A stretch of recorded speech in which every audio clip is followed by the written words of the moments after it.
कि यहाँ आने के लिए क्या रिक्वायरमेंट है, क्या क्या चीज़ें ज़रूरी हैं, और यहाँ रेस्टोरेंट कहाँ है, हलाल फूड्स किधर मिलता है, या यहाँ पर कहाँ कहाँ शॉपिंग मॉल्स हैं, किस जगह पे आपको आना चाहिए।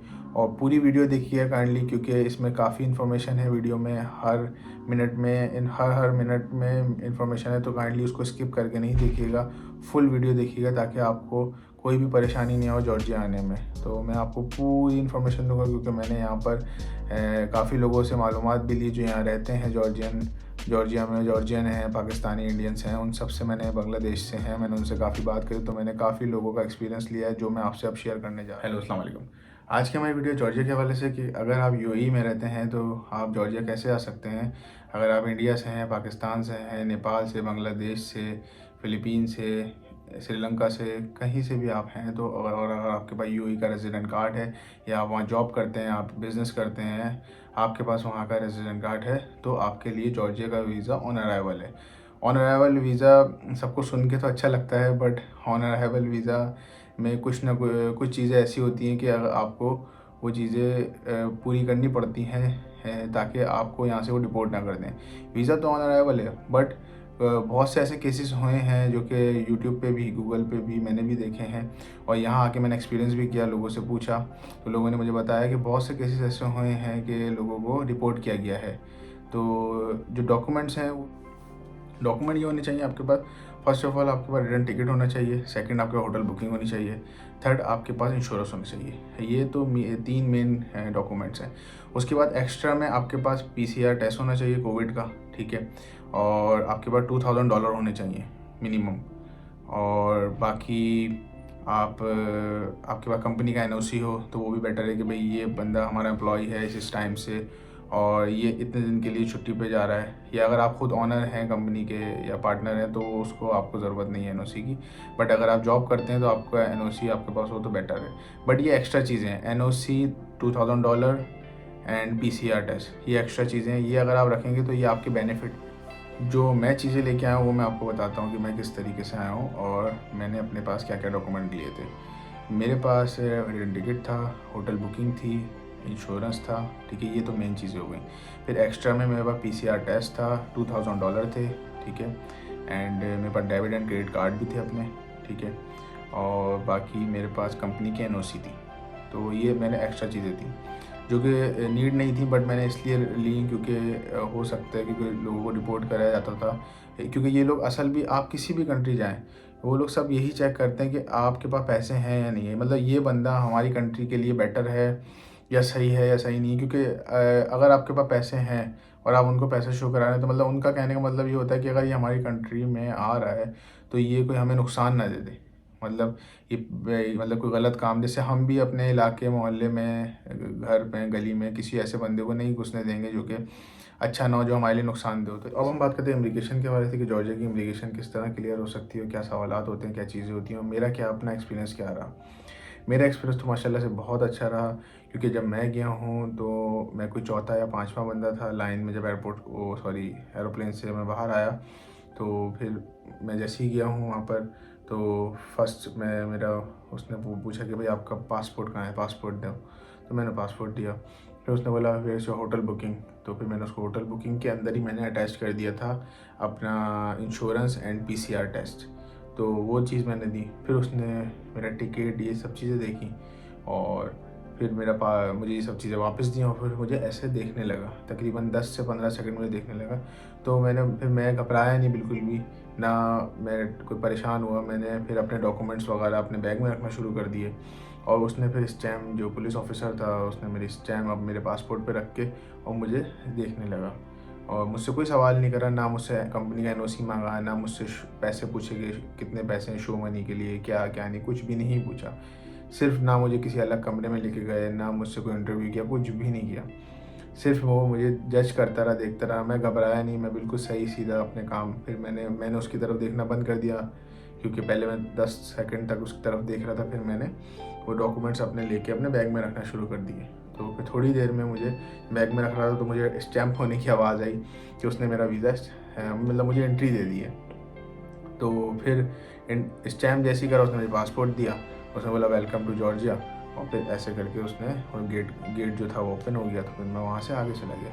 नीचे जाके फिर मैंने अपना सामान लिया, एक सिम, फिर सिम के लिए कुछ लोग घूम रहे थे सिम देने के लिए, तो फिर एक लड़की थी, उसने सिम, मैंने उससे सिम परचेज़ करी जियो सेल की।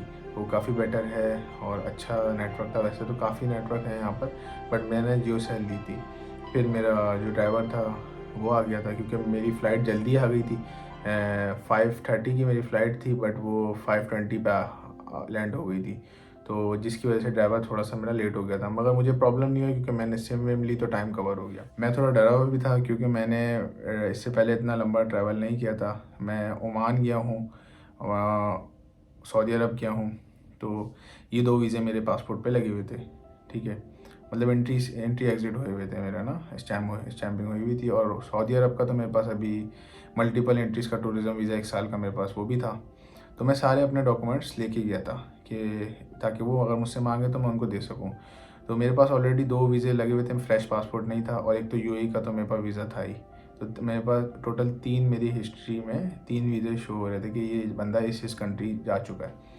और दुबई में मैं खुद रहता था, यूएई में। तो इसलिए मैं फिर भी इतना डर रहा था, क्योंकि मेरा पैकेज हुआ 2800 का विद इंश्योरेंस। थोड़ा महंगा हुआ मेरा, क्योंकि जिस टाइम मैं आ रहा था उस टाइम पीक टाइम था, और उस टाइम 3000-4000 के पैकेजेस हो रहे थे। और मैंने उसमें टूर गाइड भी ऐड किया था और यहाँ तिबलिसी सिटी में और जगह जगह मैंने टूर भी गाइड के साथ करने थे, तो इसलिए मैंने उसके अंदर ऐड करे थे, तो इसलिए थोड़े प्राइस मेरे ज़्यादा मुझे मिले। तो अगर आपको एयर अरेबिया से, हॉलीडे फैक्ट्री से अगर आपको अच्छा पैकेज मिलता है तो आप ज़रूर लें।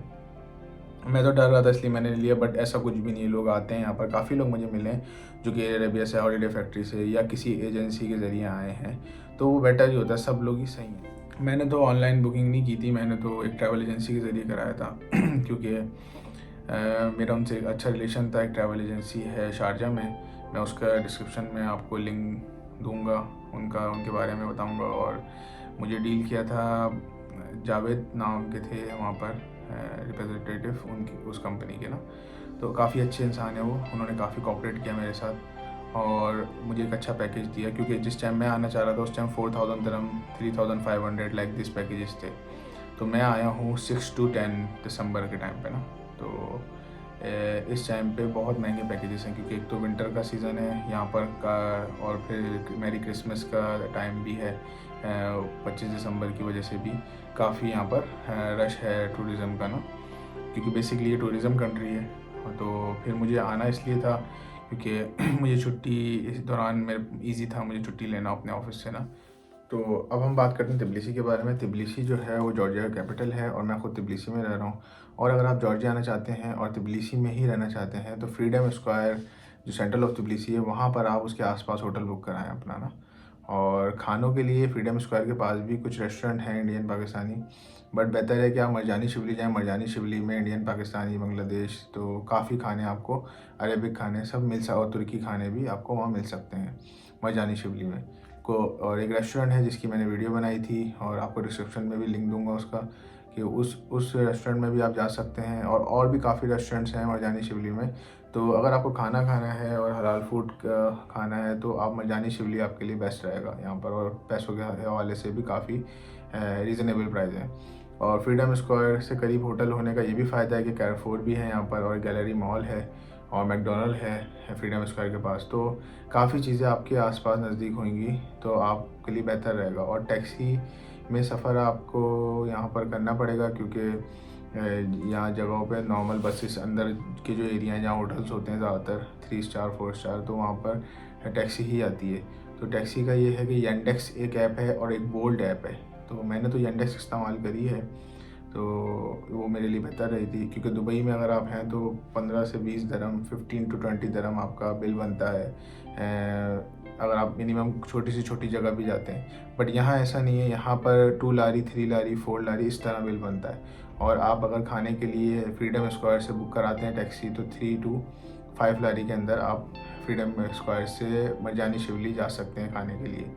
और बाकी भी अगर आपको आसपास कहीं घूमना है और अगर आप मुसलमान हैं तो जुम्मे की नमाज़ के लिए भी मैं आपको लोकेशन बताऊंगा कि नमाज़ आप कहाँ पढ़ सकते हैं। वो भी जगह फ्रीडम स्क्वायर से करीब है, तो 3 to 4 लारी में आप आराम से नमाज़ के लिए भी जा सकते हैं। तो वो जगह भी मैं उस वीडियो भी आपको दूँगा कि आप नमाज़ के लिए कहाँ जा सकते हैं यहाँ पर अगर आप आ रहे हैं तो क्योंकि मैं यहाँ पर आया था तो मेरे टूर के दौरान फ्राइडे आया, तो फ्राइडे की जुम्मे की नमाज़ मैंने उस मस्जिद में जाके पढ़ी। तो वो जगह भी मैं आपको दिखाऊंगा कि नमाज कहाँ यहाँ पर कौन सी मस्जिद है और किस जगह पे है।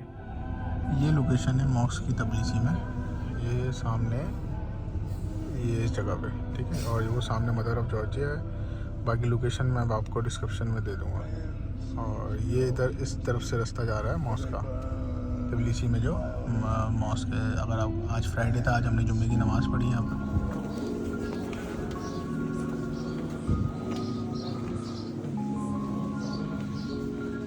ये जो मस्जिद हमने आपको दिखाई ये यहाँ पर है, इस लोकेशन पे है। और मैं लोकेशन भी इसकी डालूँगा और आपको इसका बाहर का एरिया दिखा रहा हूँ। ये मदर ऑफ जॉर्जिया की जो ये साइड है, मदर ऑफ जॉर्जिया का जो स्टैचू है उसकी तरफ है ये मॉस्क। ये सामने एरिया के अंदर है। देखिए मेरे साथ तो बहुत अच्छा एक्सपीरियंस रहा, बट ज़रूरी नहीं है सबके साथ ऐसा हो, क्योंकि मैंने यूट्यूब पे वीडियोस वगैरह देखी थी कि इंडियन, पाकिस्तानी, बांग्लादेश सबके पासपोर्ट जैसे ही लोग इंडियन पाकिस्तानी या ग्रीन पासपोर्ट देखते हैं ख़ास तौर पे, तो सबसे पहले वो अलग एक रूम में ले जाते हैं इंटरव्यू के लिए। तो कोशिश ये करें कि जो डॉक्यूमेंट्स मैंने इस वीडियो में आपको बताए हैं वो आप अपने पास रखें, और सारी चीज़ें जो कंपलसरी डॉक्यूमेंट है वो भी, और जो ज़रूरी नहीं है चीज़ें वो भी, सब चीज़ आप पूरी करके लेके जाएं। क्योंकि वो आपसे पूछ सकते हैं कि आपके पास कितने पैसे हैं, आपके पास कंपनी का एनओसी है नहीं है, आपके पास कोविड का पीसीआर है नहीं है। होटल बुकिंग और इंश्योरेंस तो कंपलसरी, और रिटर्न टिकट तो कंपलसरी होता है। फिर भी क्योंकि मेरे साथ तो बहुत अच्छा एक्सपीरियंस रहा, मुझसे उन्होंने कोई इंटरव्यू नहीं किया, कुछ भी नहीं पूछा, बट आप लोगों से पूछ सकते हैं। तो बेहतर है कि आप लोग ये सब चीज़ें लेके आएँ, ताकि क्योंकि देखें इंसान पैसे बहुत मेहनत से कमाता है। या आपका 1500 का पैकेज हो सकता है आप जिस टाइम है उस टाइम 1500 का पैकेज हो, 1500 दिरहम का हो, या 2000 दिरहम का हो, या 2500 का हो, या 4000 का हो, पीक टाइम पे अगर आप आएँ। तो जिस भी टाइम आए, जो जितने भी पैसे होंगे सबके बहुत मेहनत से कमाए हुए होते हैं। तो बेहतर है कि आप अपने डॉक्यूमेंट अगर पूरे करके लाएंगे तो आपको जिस मकसद के लिए आप आए हैं या टूरिज़्म पर्पज़ के लिए, तो आप घूम फिर के वहाँ से चले जाएँ और अपनी एक ट्रैवल हिस्ट्री बना लें। पासपोर्ट के लिए भी इस नज़र से भी काफ़ी लोग आते हैं। और $2000 का मैं इसलिए कह रहा हूँ क्योंकि $2000 जिसके पास होते हैं तो उसको वो लोग रिपोर्ट करने के चांसेस कम होते हैं पैसों के हवाले से। वैसे तो उनके पास काफ़ी रीजंस और भी होते हैं रिपोर्ट करने के, बट अगर वो पैसों के लिए किसी को रिपोर्ट कर रहे हैं तो $2000 अगर किसी के पास हैं तो उसको रिपोर्ट नहीं करेंगे। तो अगर आपके पास $2000 नहीं है तो आप किसी से 3-4 दिन के लिए बोरो करके, किसी से उधार लेके आ सकते हैं दुबई से, कि भाई मैं आपको $2000 दे दो मुझे, मैं आपको वापसी आके दे दूँगा, सिर्फ मैं शो मनी के लेके जा रहा हूँ। और अगर आपको यहाँ जो खर्चा है वो मैं आपको बताऊँ कि कम से कम आपके पास 500 to 600 लारे होने चाहिए आपके पास। जो यहाँ की करेंसी है जेल लारी करके, वो आपके पास होनी चाहिए तकरीबन 500 to 600 अगर आप आ रहे हैं 3 से 4 दिन के लिए। और अगर आप ज़्यादा दिन के लिए हैं तो उस हिसाब से देख लें। 100 to 150 लारी आपके पास डेली का खर्चा आपके पास होना चाहिए, जो कि जिसमें आपका खाना, टैक्सी, घूमना फिरना वो सब कुछ आपका होगा। Thank you for watching. I hope आपको वीडियो अच्छी लगी होगी। प्लीज़ लाइक करिएगा, सब्सक्राइब करिएगा और वीडियो को शेयर करिएगा, ताकि हम आपके लिए और इन्फॉर्मेशन वीडियो ला सकें। क्योंकि ये मेरी फर्स्ट वीडियो थी, अगर इसमें मुझसे कोई गलती हुई हो तो मेरी तरफ से आपको माजरत। और अगर कोई बात आपको लगी हो जिसमें नहीं हो तो आप कमेंट में वो बता सकते हैं। Thank you so much.